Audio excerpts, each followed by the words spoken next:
Dark room Bangla. সত্যিই কি সবকিছু চোখে দেখা যায়? আমরা যে জগতে বাস করি তার বাইরেও কি কিছু অদৃশ্য অস্তিত্ব ঘুরে বেড়ায়? এই চ্যানেলে আপনি শুনবেন কিছু এমন ভৌতিক অভিজ্ঞতা যেগুলো ঘটেছে বাস্তবে কারোর না কারোর জীবনে। এখানে কোনো কল্পনা নয়, এখানে শোনানো হয় বাস্তব জীবনের সেই ঘটনাগুলো যেগুলো মনে করিয়ে দেয় ভয় কখনো দরজায় কড়া নাড়ে না, সেটা একেবারে ঢুকে পড়ে নিঃশব্দে। তাই যদি আপনি খুঁজে থাকেন রহস্য, অন্ধকার আর বাস্তব আতঙ্কের এক ভয়ঙ্কর সংমিশ্রণ, তাহলে আপনি এসে পড়েছেন ডার্ক রুম বাংলাতে। সাবস্ক্রাইব করে পাশে থাকুন, কারণ একবার ভয় যদি মনে ঢুকে তাহলে সহজে যায় না। আচ্ছা, যদি এরকম হয় যে তুমি একটা নতুন জায়গায়, নতুন পরিবেশে, একটা নতুন বাড়িতে থাকছো, কিন্তু তোমার যে প্রতিবেশী আছে, যাকে তুমি দেখতে পাচ্ছ মাঝে মাঝে সে ছাদে বা বারান্দায় হাঁটাহাঁটি করছে, হঠাৎ একদিন তুমি জানতে পারলে সেই প্রতিবেশী তো অনেক দিন আগেই মারা গেছে, তখন তোমার কি অনুভব হবে? হ্যাঁ, এরকমই একটা ঘটনা আজকে আমি তোমাদের সাথে শেয়ার করব। ঘটনাটা ঘটে শুভজিতের সাথে। সে আমার এক বন্ধুর ভাগনা হয়। শুভজিৎ আমাকে ঘটনাটা পাঠায় হোয়াটসঅ্যাপে। ও যেভাবে ঘটনাটা পাঠিয়েছে আমি সেইভাবেই শোনাচ্ছি। শুভজিৎ লিখেছে যে, দাদা কেমন আছো? আজকে আমি আমার সাথে ঘটা একটা ভয়ঙ্কর ঘটনা তোমাকে পাঠাচ্ছি। আমি আজকে বেঁচে আছি আমার একটা পোষা বিড়ালের জন্য। আশা করি সবার ভালো লাগবে ঘটনাটা। ঘটনাটা ঘটে লকডাউন শুরু হওয়ার ঠিক আগে। আমি যাদবপুর ইউনিভার্সিটিতে ভর্তি হই পড়ার জন্য। এবার যাদবপুরেই বাড়ি বা ফ্ল্যাট ভাড়া খুঁজতে থাকি, যাতে ইউনিভার্সিটি যেতে আমার সুবিধা হয়। খুঁজতে খুঁজতে একটা ব্রোকারের মাধ্যমে একটা ফ্ল্যাট ভাড়া পেয়ে যাই। আমার ফ্ল্যাটটা ছিল সেকেন্ড ফ্লোরে, সামনের দিকে, মানে একদম রাস্তার ধারে। এবার একটা বিষয় হলো, যে পাড়াতে আমি ফ্ল্যাটটা ভাড়া নেই সেখানে সবই 4 তলা আর 5 তলা ফ্ল্যাট। শুধু আমার ফ্ল্যাটের সামনের দিকে একটা পুরনো দোতলা বাড়ি। পুরনো বাড়ি বলতে অনেক দিন কোনো বাড়ির রং না করা হলে যেরকম দেখতে হবে ঠিক সেরকম। যাই হোক, আমি আমার ফ্ল্যাটে লাগেজ নিয়ে চলে আসি থাকার জন্য। এবার যখন লাগেজ নিয়ে আসি তখন আমি দেখি যে ওই দোতলা বাড়ির বারান্দায় একজন বয়স্ক দম্পতি আমাকে একভাবে দেখে যাচ্ছে। আমি তাদের দিকে তাকিয়ে একটু হাসি, কিন্তু ওনারা আমি যে হাসলাম তাদেরকে দেখে, তার পরিবর্তে চুপচাপ একভাবে খালি আমাকে দেখে যাচ্ছে। এই জিনিসটা না আমার কাছে একটু অন্যরকম লাগে।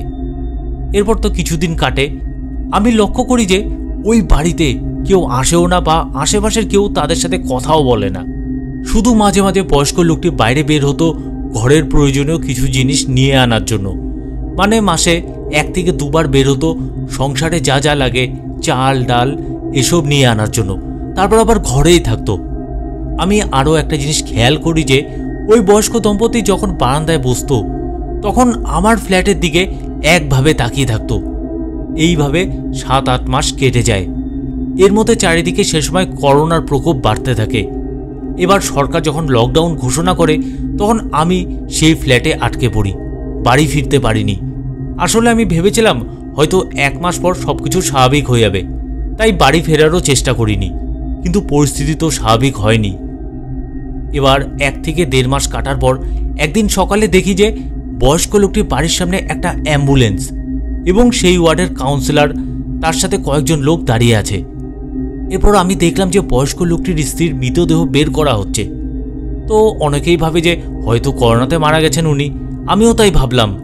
কিন্তু পরে জানতে পারি উনি স্ট্রোক করে মারা গেছে। যাই হোক, এই লকডাউনেও একজন পুরোহিত ডেকে বয়স্ক লোকটি বাড়ির ছাদে কোনো মতে তার স্ত্রীর শ্রাদ্ধ করে। সেটা আমি আমার ঘরের জানলা থেকে স্পষ্ট দেখি। সেখানে বয়স্ক লোকটি এবং পুরোহিত ছাড়া আর কেউ ছিল না, কারণ করোনার জন্য কেউ আসেনি। এরপর আরও 2টা সপ্তাহ কাটে। চারিদিকে সে সময় লকডাউনের জন্য রাস্তাঘাট একদম ফাঁকা। এর মধ্যে বেশ কিছুদিন হলো ওই বয়স্ক লোকটিকে আমি দেখিনি। মানে আমি বারান্দায় এসে দাঁড়ালে আমার চোখ যেত ওই লোকটির বাড়ির দিকে। লোকটির বাড়ি তো আমার ফ্ল্যাটের একদম উল্টো দিকে, তাই বারান্দায় দাঁড়ালে চোখটা সবার আগে বয়স্ক লোকটির বাড়ির দিকেই যায়। কিন্তু বাড়িটির জানলাগুলো খোলা ছিল, আর জানলার মধ্যে নেট লাগানো ছিল যাতে মশা না ঢুকতে পারে।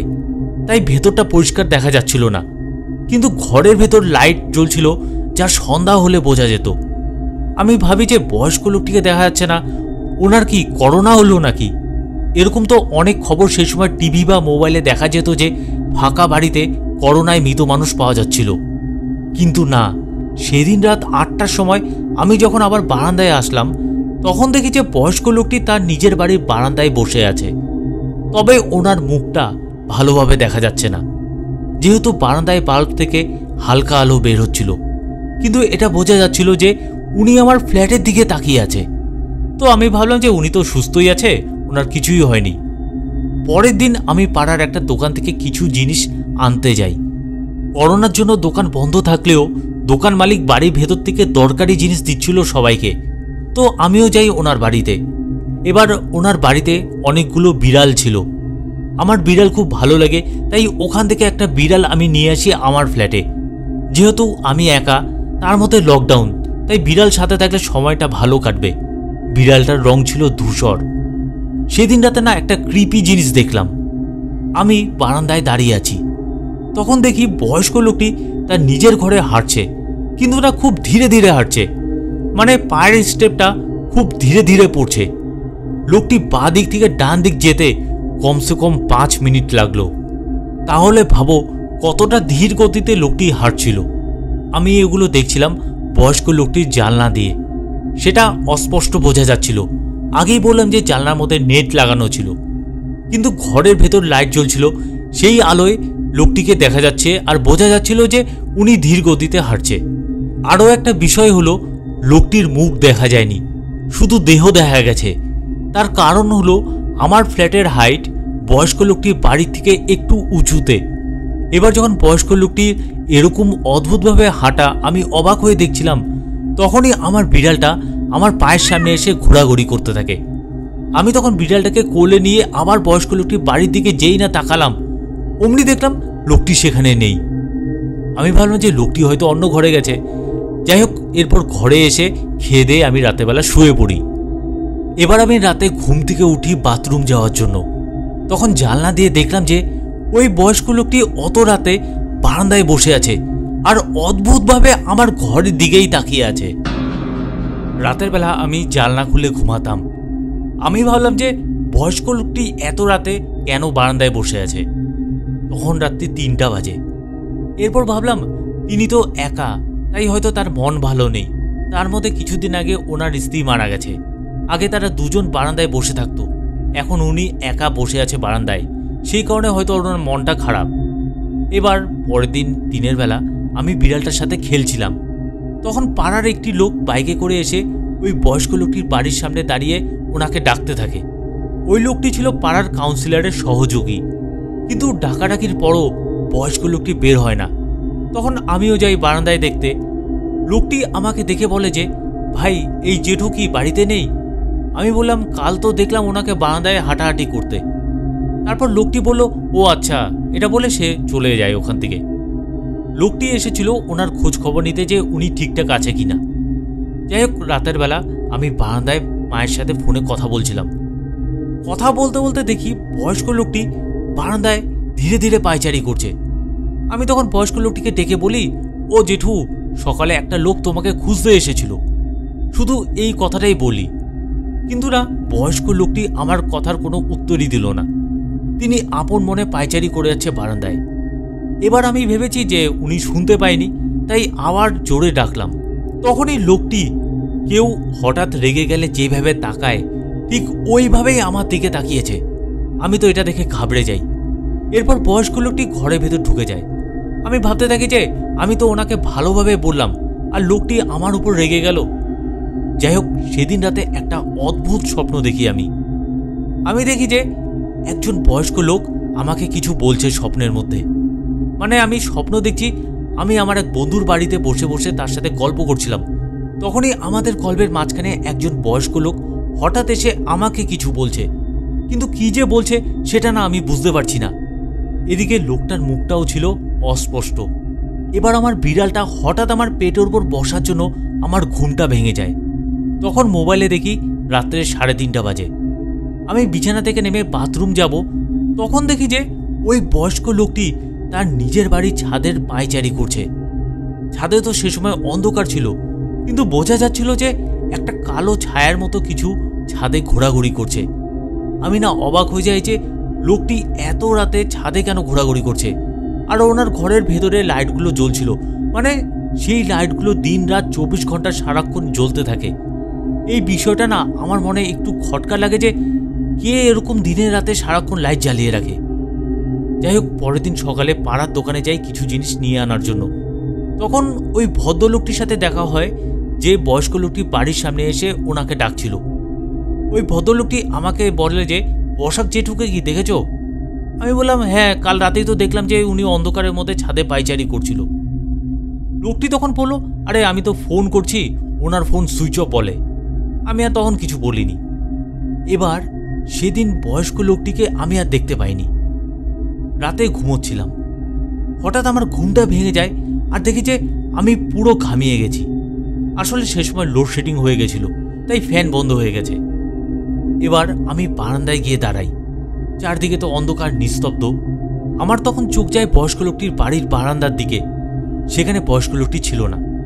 একটু ওপরে চোখ উঠাতেই দেখি যে বয়স্ক লোকটি ছাদের উপর দাঁড়িয়ে আছে আর আমার দিকেই তাকিয়ে আছে। আমি ওনাকে দেখে তো চমকে উঠি। তারপর ঘরে ঢুকে বারান্দার দরজাটা বন্ধ করে দেই, কিন্তু জানলাটা খোলা রাখি যাতে বাইরে থেকে হাওয়া আসতে পারে। তো আমার ঘুম আসছিল না, তাই আমি বিছানায় শুয়ে মোবাইল ঘাঁটছিলাম আর জানলাটা মাথার পেছনে। এবার আমি শুয়ে আছি, মোবাইল ঘাঁটছি এবং আমার বিড়ালটা পেটের ওপর শুয়েছিল। হঠাৎ করে বাইরে থেকে একটা ঠান্ডা হাওয়া আমার মাথায় লাগার অনুভূতি হয়, আর সেই অনুভব হওয়ার সাথে সাথে আমার গায়ের লোমগুলো খাড়া হয়ে যায়। মানে বাইরে থেকে তো একটা হাওয়া আসছিল, সেই হাওয়া ছাড়াও আরও একটা হাওয়া লাগার আলাদা একটা অনুভব হয় আমার। ঠিক তখনই বিড়ালটাও জানলার দিকে তাকিয়ে ভয়ানক একটা কিছু দেখে তার স্বরে ডাকতে থাকে। আমি তো প্রচণ্ড ভয় পেয়ে যাই যে কি হলো, আর বিড়ালটারও লেজের লোমগুলো সব ফুলে যায়। বিড়ালটা ভয় পেয়ে খাটের তলে লুকিয়ে পড়ে। আমি বুঝতে পারি যে কিছু একটা জানলার মধ্যে ছিল।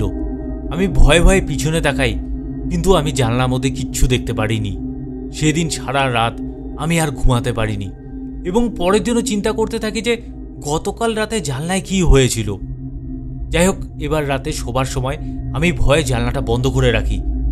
এই রাতে আমার সাথে যা ঘটে সেটা শুনলে গায়ে কাঁটা দিবে। এই রাতে আমি বুঝি যে মানুষ যখন অপশক্তির পাল্লায় পড়ে তখন কি কি করতে পারে। তো আমি মোবাইল দেখতে দেখতে ঘুমিয়ে পড়ি রাতে। এবার ঘুমের মধ্যে বয়স্ক লোকটিকে আমি স্বপ্ন দেখি। স্বপ্নে বয়স্ক লোকটি আমার ঘরের দরজা খুলে ধীরে ধীরে ঢোকে। তখন আমি বিছানায় শুয়েছিলাম। এরপর আমার দিকে একভাবে বড় বড় চোখে তাকিয়ে থাকে আর আমিও লোকটার দিকে তাকিয়ে থাকি। এবার আমি একটা দড়ি নেই এবং সেটা আমার ঘরে ফ্যানের সাথে বেঁধে দিই। লোকটি কিন্তু তখনও আমার দিকে তাকিয়ে আছে। এরপর যে দড়িটার অপর প্রান্ত সেটা আমি আমার নিজের গলায় বেঁধে দিই। ঠিক সেই মুহূর্তে আমার বিড়ালটা আবার ডেকে ওঠে। তখনই আমার হুঁশ ফিরে আসে আর দেখি যে বিছানার উপর দাঁড়িয়ে আমি আমার বিছানার চাদরটা ফ্যানের সাথে বেঁধেছি মাত্র। মানে স্বপ্নে যা যা দেখছিলাম বাস্তবেও আমি সেটা করতে যাচ্ছিলাম। বিড়ালটা যদি না ডাকতো তাহলে সেদিন যে আমার কি হতো ভগবান জানে। তখনই আমার দরজার বাইরে না একটা বয়স্ক লোকের হাসির আওয়াজ আমি পাই, যা ধীরে ধীরে সিঁড়ি দিয়ে নেমে যাচ্ছিল। আমার গা হাত পা সে সময় ঠান্ডাও হয়ে যায়। এর থেকেও ভয়ানক জিনিস সে সময় জানো কি ঘটেছিল? আমি সাহস করে জানলাটা একটু খুলি আর দেখি যে বয়স্ক লোকটি আমার ফ্ল্যাটের নিচ থেকে বেরিয়ে জোরে জোরে হেঁটে নিজের বাড়ির গেট খুলে ঢুকে গেল। এবার ভাবো, এরকম অবস্থায় আমি একা একটা ঘরের মধ্যে আছি, আমার অবস্থা কি হচ্ছে। পরের দিন আমি অনেকক্ষণ বয়স্ক লোকটির বাড়ির দিকে তাকিয়ে থাকি যাতে বয়স্ক লোকটিকে দেখা যায় কিনা। তখন আমার ভয় লাগে একটা কথা চিন্তা করে, সেটা হলো বয়স্ক লোকটিকে দিনের বেলায় কেন দেখা যায় না। এদিকে গতকাল রাতে যে আমি দেখলাম বয়স্ক লোকটি আমার ঘরের সামনে এসেছিল, সেই কথাটাও আমি কাউকে বলতে পারছিলাম না, কারণ এই কথা তো কেউ বিশ্বাসই করবে না, যেহেতু আমার কাছে কোনো প্রমাণ নেই যে বয়স্ক লোকটি রাতের বেলা আমার ঘরের দরজার বাইরে দাঁড়িয়েছিল। এবার দুপুরের দিকে ওয়ার্ডের কাউন্সিলর পাড়ার সবাই খোঁজ নিচ্ছিল যে সবাই ঠিকঠাক আছে কিনা। তখন কাউন্সিলরের বয়স্ক লোকটি বাড়িতে এসে ডাকতে থাকে দেখার জন্য যে উনিও ঠিকঠাক আছে কিনা। তখন আমি চালাকি করে কাউন্সিলরকে বলি যে কয়েকদিন হলো না ওনাকে দেখিনি। এবার এই কথাটা শুনে কাউন্সিলর আর তার সাথে থাকা দুজন সহযোগী বয়স্ক লোকটির বাড়ির গেট খুলে ভিতরে ঢুকে দরজায় ধাক্কা দিতে থাকে আর ওনাকে ডাকতে থাকে, কিন্তু বয়স্ক লোকটি তখনও দরজাটা খুলে নেই। এরপর কাউন্সিলরের সন্দেহ হওয়ায় তিনি পুলিশকে খবর দেন। তো পুলিশ এসে ডাকাডাকি করে, তাও বয়স্ক লোকটি দরজা খুলছিল না। শেষে বাধ্য হয়ে ঘরের দরজা ভেঙে তারা ভেতরে ঢুকেই না তারা একটা পচা গন্ধ পায়। তাদের সন্দেহ আরও বেড়ে যায়, কিন্তু নিচের ঘরে তারা কিছুই পায় না। এরপর দোতলা রুমে যখন যায় তখন দেখা যায় বয়স্ক লোকটি মেঝেতে পড়ে মরে আছে এবং দেহে পচন ধরে পোকা ধরে গেছে। পুলিশ প্রাথমিক অবস্থায় দেখেই বলে দেয় যে তিনি 1 সপ্তাহ আগেই মারা গেছে। এরপর করোনার স্বাস্থ্য দপ্তর থেকে লোকজন এসে বয়স্ক লোকটির মৃতদেহটা কালো প্লাস্টিকের মধ্যে ভরে সেটা নিয়ে যায় এবং গোটা বাড়ি স্যানিটাইজ করে দেয়। পাড়ার সবাই তো শুনে অবাক হয়ে যায় যে বয়স্ক লোকটি মারা গেল, পচে গেল, অথচ কেউ টেরও পেল না বা কোনো ধরনের পচা গন্ধও পায়নি। আমি তো এসব শুনে আর দেখে তো আমার মুখ দিয়ে কোনো কথা বের হচ্ছিল না। আমি যে বয়স্ক লোকটিকে ছাদে বা বারান্দায় দেখতাম হাঁটাহাঁটি করতে, তাহলে সেটা কে ছিল? এরপর আমার পাশের ফ্ল্যাটে একটা পরিবার থাকতো। সেই পরিবারের লোকেরা ভালো ছিল, তাদের আমি সব কিছু বলি, কিন্তু তারা কিছুই বিশ্বাস করেনি। ভেবেছে বয়স্ক লোকটিকে এরকম মৃত্যু অবস্থায় দেখে আমি ভয় পেয়ে গেছি। তো পরিবারের লোকেরা আমাকে বলে যে তোমার যদি ভয় লাগে তাহলে রাতে আমাদের ঘরে শুতে পারো। সেদিন থেকে মোটামুটি 2 সপ্তাহ আমি রাতে তাদের ঘরে শুতাম। এর মধ্যে আমি জানতে পারি বয়স্ক লোকটি করোনায় মারা গিয়েছিল এবং ওনার আত্মার শান্তির জন্য শ্রাদ্ধ করা হয়, আর তার আয়োজন করে পাড়ার কাউন্সিলর। বয়স্ক দম্পতির ছেলে মেয়ে কেউ ছিল না, তার নিকট আত্মীয়রাও অনেক দূরে থাকতো। তাদেরকে জানানো হয়, কিন্তু লকডাউন থাকায় তারা কেউ আসতে পারেনি। এরপর আমি আমার নিজের ঘরে থাকা শুরু করি, কিন্তু বয়স্ক লোকটির অন্ধকার বাড়ির দিকে তাকালে আমার গা ছমছম করে উঠত। আমি আরও 1 বছর ওই ফ্ল্যাটে থাকি। এই 1 বছরে 2 থেকে 3 বার আমার মনে হয় যে রাতের বেলা যখন আমি ঘুমাতাম কেউ আমার পাশে যেন দাঁড়িয়ে আছে। আমার বিড়ালটা এখনও আমার সাথে আমাদের বাড়িতে থাকে, ওর জন্যই আমি আজ সুস্থ, না হলে অনেক খারাপ কিছু হতে পারতো আমার সাথে। শুভজিতের সাথে ঘটা এই ঘটনাটা সত্যিই খুব ভয়ঙ্কর। একটা জিনিস চিন্তা করো, এই ভয়াবহ পরিস্থিতির মধ্যে, করোনার মধ্যে ও একা ওই ফ্ল্যাটে কাটিয়েছে। তার মানে ভাবো যে কতটা বিপদের মধ্যে ও ছিল।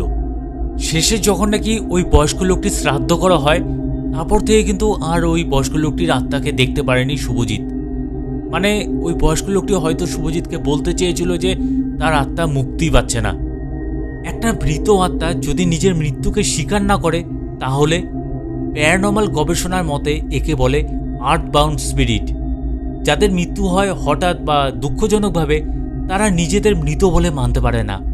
তারা তাদের রুটিন চালিয়ে যেতে থাকে, যেমন ছাদে হাঁটা, বারান্দায় হাঁটা বা বসা, মানে বয়স্ক লোকটির মৃত্যুর আগে যেসব জিনিসগুলো আর কি করত।